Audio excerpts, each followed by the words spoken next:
Dar în spate? Ce e ușa? Să vedem. Așa.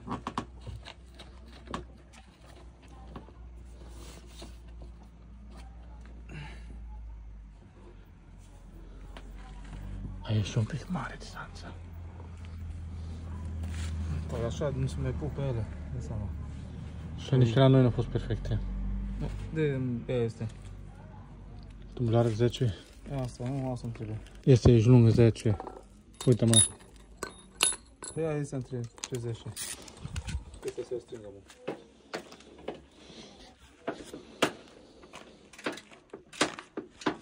Și apoi să punem înapoi astea.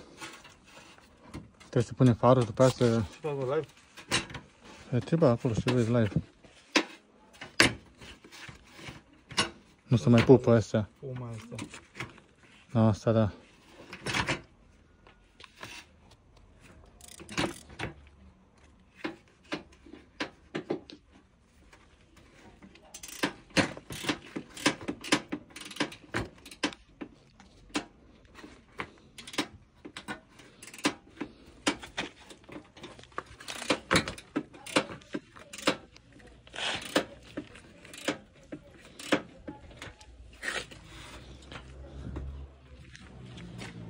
Nu, mă, dar nu mai vreau să intri. Hai un pic, bagă tu cu mâna aici. Primul că trebuie să mă crească asta un pic.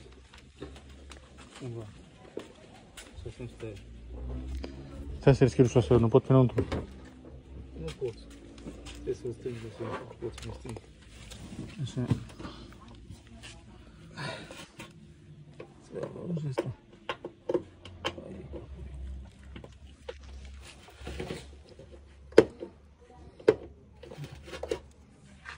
Ne stres? Nu, nu știu că trebuie un prânjitor cu cardan, cred că. Și după aia trebuie să bați buletele astea sus. Avem cardan ăsta mic? Cardan.